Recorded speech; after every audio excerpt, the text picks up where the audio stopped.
Yo, what's up? This is your girl Dragon and it's time for a Fortnite creative tutorial. In this tutorial, you'll learn how to create your very own piece control map.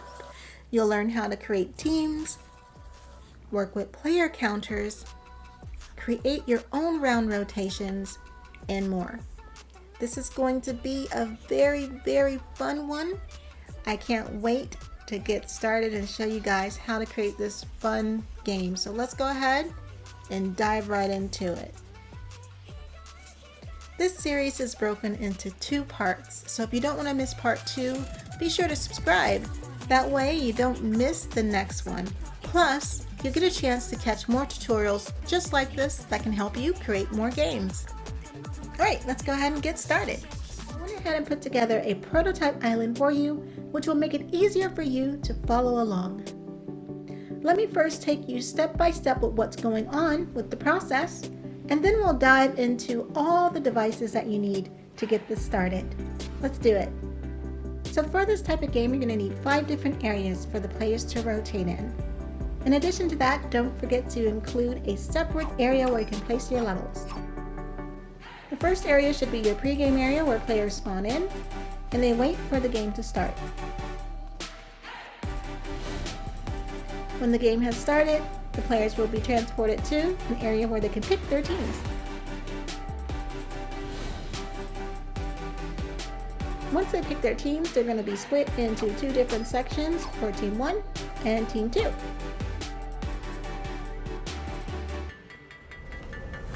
This is a player holding area to ensure there's enough players in a game before the match starts.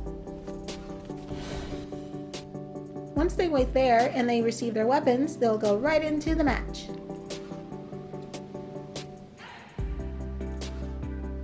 And once the match ends, the players go right back to the holding area to wait out for the next round.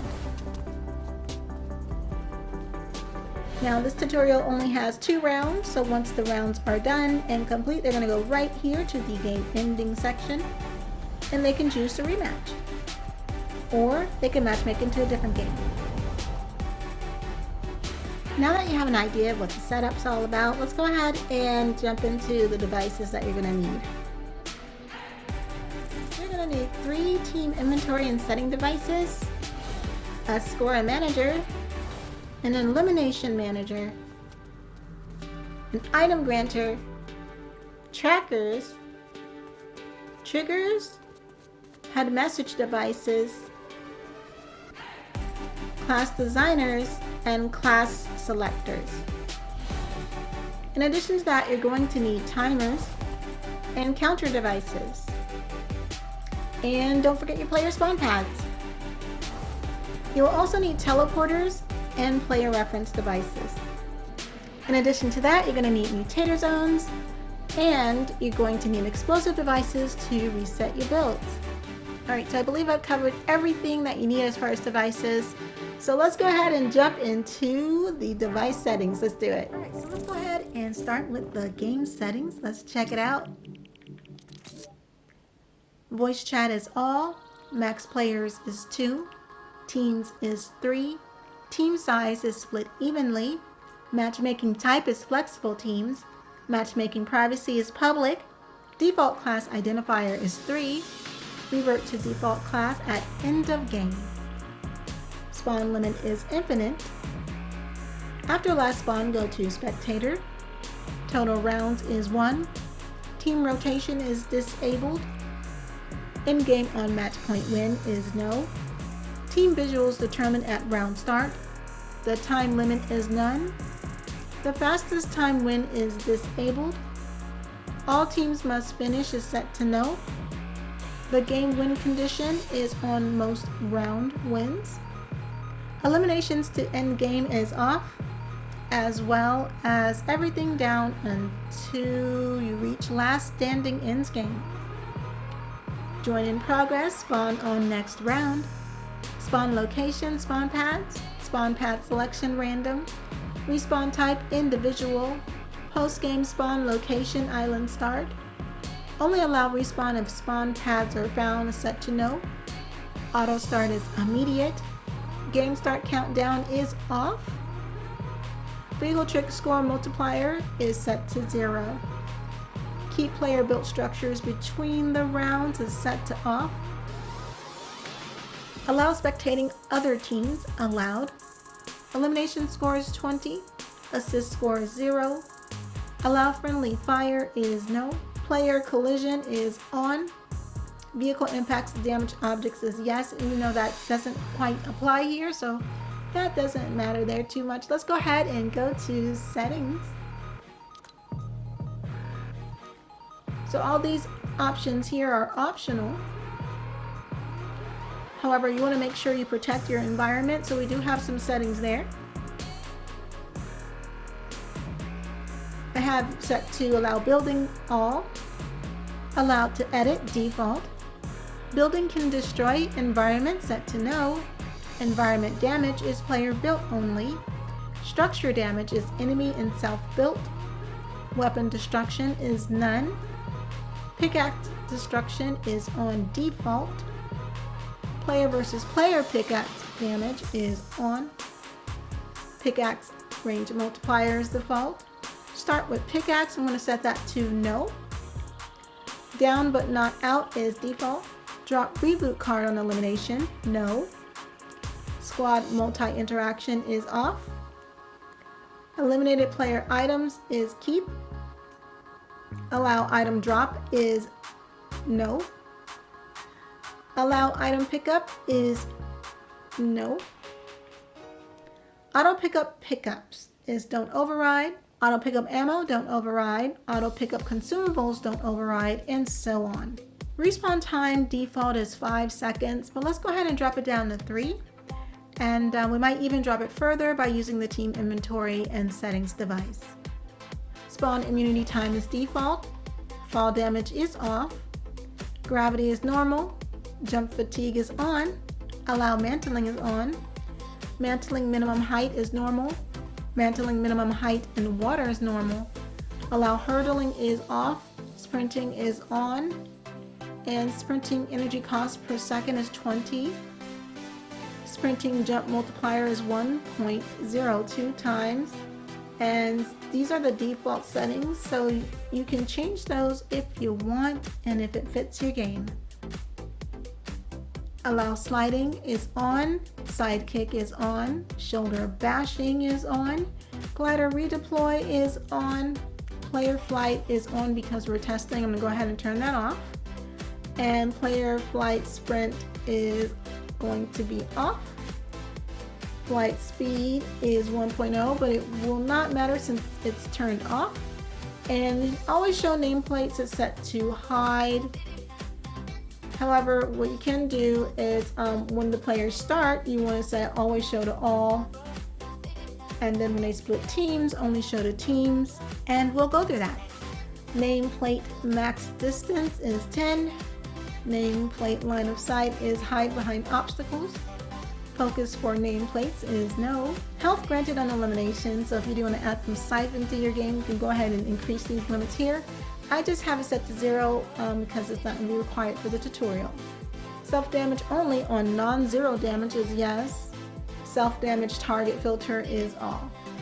Self-damage weapon filter is all. Allow manual respawning. You're going to want to turn this to no. Show wood resource count is yes. And this again is optional depending on how you're setting up your game. Maximum equipment slots is don't override. Maximum tamed wildlife is 3. And again, this part is optional. Player elimination audio is on. Hide back bling is no. Edit mode enable pickaxe is yes. Again, that's for edit mode, so that doesn't quite matter for this tutorial. Let's go ahead and go to the UI and take a look here. So I have HUD info type is set to none. Show top center scoring HUD is no.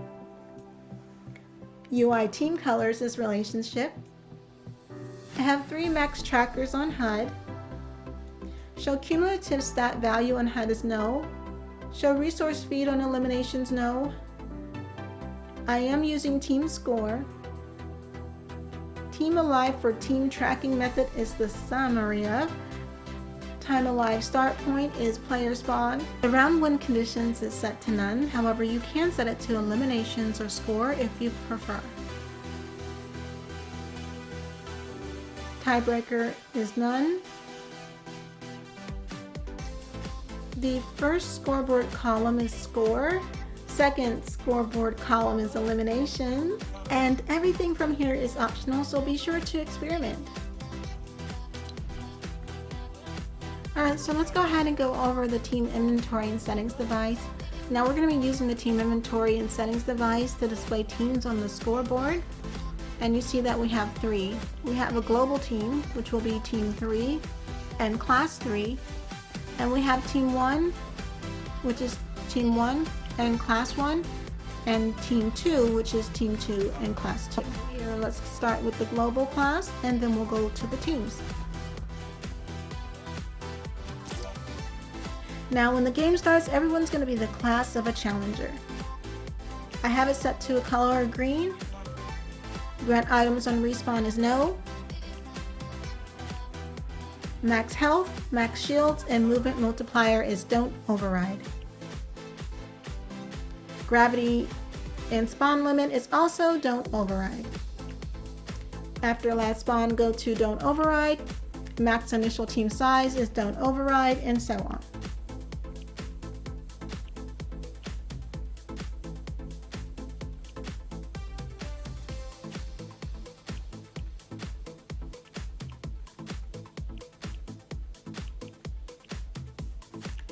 When it comes to always show nameplates, I have it set to always show to all because this is when players are coming into the map, so it'll be good for everyone to see each other's names. There's no functions and there's no events for this device. Alright, let's check out Team 1. And since this is going to be quite a long tutorial, let's go ahead and go to modified options so you can see everything that's been changed. I have team name set to team 1. Team is team 1. The color is sky blue. Eliminated players items we're going to keep. Eliminated players resources we're going to keep. Always show nameplates to team. And nameplate line of sight is hide behind obstacles. Respawn time has been reduced to 1 second. Spawn limit is infinite. And after last spawn, they're going to go back to team 1. Alright, and then you'll see it's exactly the same here for team 2, but in reverse. We have team 2 for the name, team 2, eliminated player items keep, eliminated players resources keep, always show the team for the nameplates, again hide behind obstacles for the nameplate line of sight, respawn time 1 second. After last spawn, go to team 2. Again, no events and no functions. Alright, now let's move on to the Elimination Manager, the Score Manager, and the Item Granter. The Elimination Manager is used to assign score only on screen. So when a player eliminates their opponent, they're going to receive 20 points. And they're going to see that displayed on the screen. Let's take a look at the Elimination Manager settings. I have enabled at game start no. Target type is all types. Affect teams all but selected. Affects class all but selected. And there's a penalty amount of 1%. There's no functions, but there is an event, and that event is going to happen on elimination. So when a player makes an elimination, the Score Manager is going to activate to award them 20 points. So to encourage players to earn eliminations, they will receive points every time they eliminate a player. Alright, so let's go ahead and take a look at the settings for the Score Manager. And for this one, we're going to look at all options. The score value is 20. The score award type is add. The activating team is any. The times can trigger is infinite. Increment score on awarding is on. Score change when activated is 0. And then these are the default settings, so you can just leave those as they are. Enabled during phase is all. Visible in game is no. Transmit on score, again that's default. Play audio is no. Display score update on HUD is on. Reset HUD message score is off. The message is score, and you can set any color you like. For functions, activate when receiving from Elimination Manager on elimination. And there are no events. Next up, we're going to use an item granter, and this will grant players weapons after they choose a team. Enabled on game start is set to yes. Receiving players is the triggering player. On the grant action, we're going to clear inventory, grant all items, grant condition always, grant on cycle yes, equip granted item, don't equip, remove item on grant, no, give extra ammo, yes, cycle behavior is rep, grant on timer is off, grant while offline is no, drop items at player location is no, drop items at player location if inventory is full. I have this set to yes, but let's go ahead and turn that to no. Play audio is no. Under functions, we're going to grant item when receiving from the weapon room teleporter, and I have named that WP room team 1, and then the weapon room teleporter for team 2. They also receive it when the game is in progress for team 1 and team 2.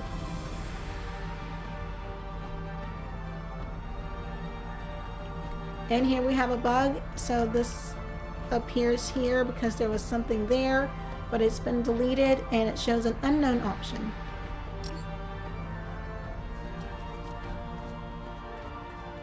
If you want players to keep track of their score, you can implement some trackers.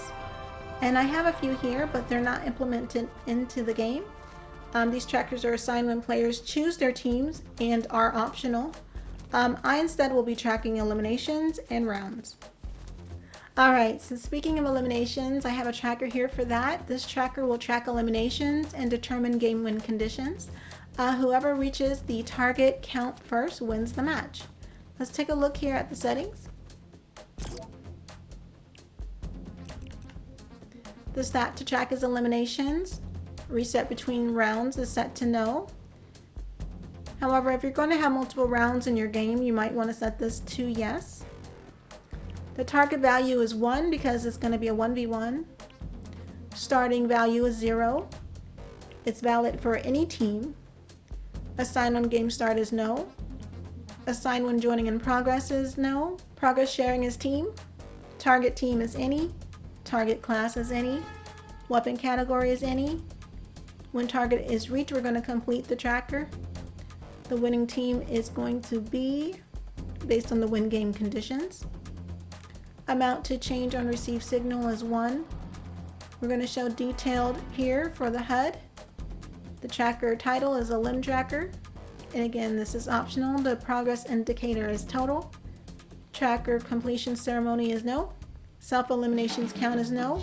Player eliminations count is yes. Headshots only, no. Non-player eliminations, no. The quest icon and color is optional and we're not using persistence. Alright, let's take a look at the functions. We have remove from all when receiving from, empty, complete when receiving from is empty. Reset progress when receiving from the tracker elims 1v1. We want to reset it, and that's because we're doing multiple rounds. And we're going to reset that when it's complete. I want this tracker to be only active at the time the match is in progress, so it's going to be removed as soon as the match is complete. So as soon as they teleport back in, it's going to be removed, and I have it set to remove when receiving from teleporter game in progress team 1 and teleporter game in progress team 2.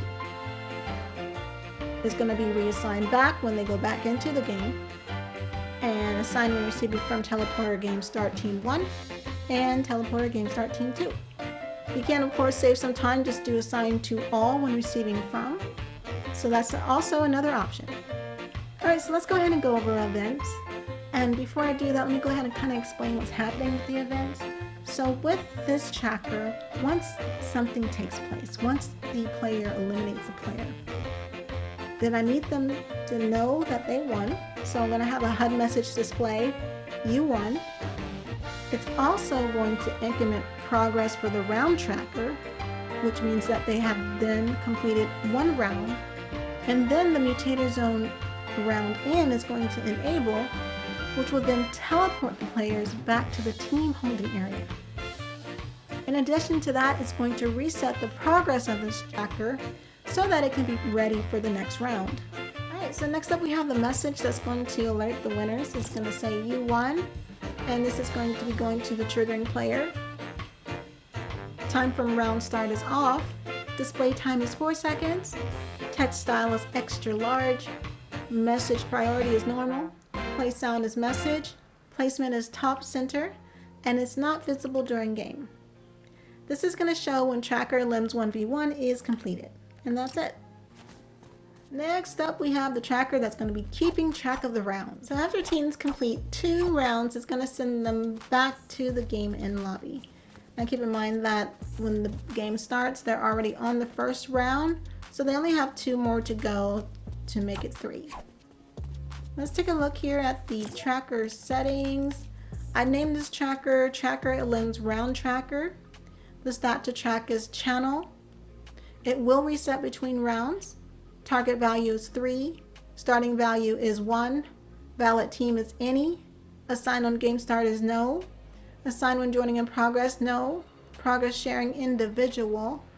Target team is any. Target class is any. Weapon category any.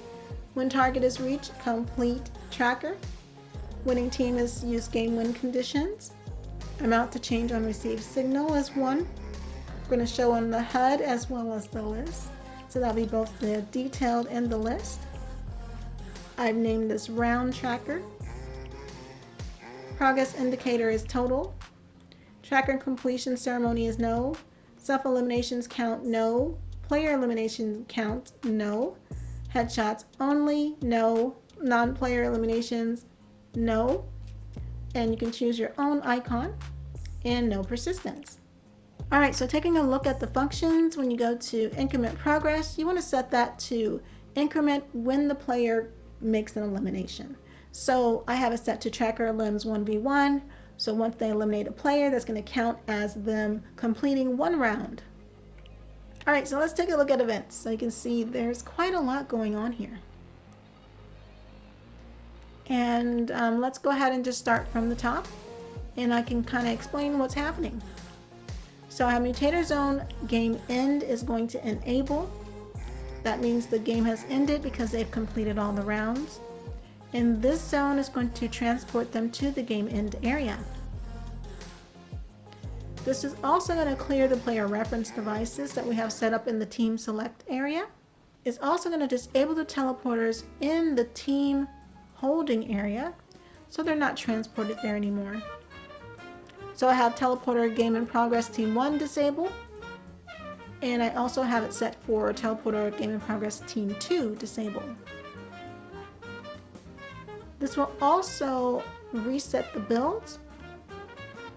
So I have explosive devices exploding at the same time this event is occurring. And again, it's going to disable the teleporters in the weapon room, which is the team holding area. And then the Mutator Zone round in is going to disable. That way it will not transport them back to that area. It's also going to enable the teleporter in the game over area. That way they can be transported there. And enable the Mutator Zone game in, which is going to be right above the level. I'm going to go ahead and go down the list slowly. That way you can just take a look at it just to see everything I have here.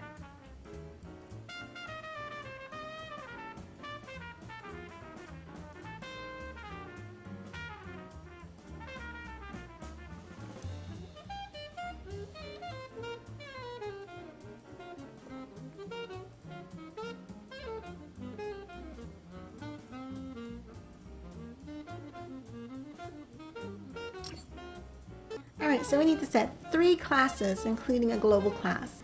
Let's first take a look at the global class. I have class name set to global. The class identifier is 3. Grant items on respawn is no. Equip granted item is don't equip. Visible during game is no. Grant ammos with weapons is yes, even though that doesn't matter, you can set that to no. Start with pickaxe is no. Starting health is don't override. And so on, going down the list here. Overshield is hide. Movement multiplier don't override. Allow sprinting is off. More options for sprinting is hide. Allow sliding is off. And so on. Jump fatigue is on. Allow mantling is off. Hurdling is off. Player flight is off. And always show nameplates, show to all. Nameplate max distance, don't override. And so on. Allow building is none. Respawn time, don't override. And there you go. Allow item drop is no. Allow item pickup is no. Harvest multiplier don't override. And visible in UI is no. And there's no functions, no events. Now the global class selector, let's take a look at that. The class to switch to is 3. The team to switch to is team 3. Activating team is any. The time to switch is instant. Respawn player on switch is no. Restore health and shields on switch is yes. Clear items on switch is clasp items only. The size and the volume is 1 meter. The volume visible in game is on. And let's see, you can select whatever color you want. Enabled during phase is gameplay only. Activation audio is off. Zone audio is off. Display VFX on activation is no. Alright, and then let's see, as far as functions, we have change player to team. When player spawns on the pregame pads, that's in the pregame area. In addition to that, when the game ends, you want to change them back to the global class. So when they are teleported to the game over area, you can see I have my teleporters here. I have game over winner teleporters as well as the game over losers. When they're teleported, they're going to be switched back to this global class. They also are switched back if they enter this Mutator Zone, which is going to take them to the rematch area if they choose to do so. There's no events, and there you go. Let's take a look at the class designer for Team 1. I have it named Fighting Class, but they're not going to see this because it's not on the UI. The class identifier is 1. Grant items on respawn is no. Equip granted item is don't equip. Visible during game is no. Grant ammos with weapons, no. Start with a pickaxe is yes. Starting health is 100%. The max health is don't override. Starting shields is 100%. Max shields is don't override. Allow overshields is off. Overshield more options is hide. Movement multiplier don't override. Allow sprinting is on. Sprinting more options is hide. Allow sliding is on. Allow slide kick is on. Allow shoulder bashing is on. Instant reload off. Infinite ammo on. Infinite consumables is off. Infinite resources is on. Eliminated player items keep. Eliminated player resources keep. Fall damage is on. Gravity is don't override. Jump fatigue is don't override. Allow mantling is on. Show more options mantling is no. Allow hurdling is on. Player flight is don't override. Always show nameplates to team. Nameplate max distance don't override. And it's set to hide behind obstacles. Focus for nameplates don't override. Show player health indicator don't override. Display health for all players don't override, and so on.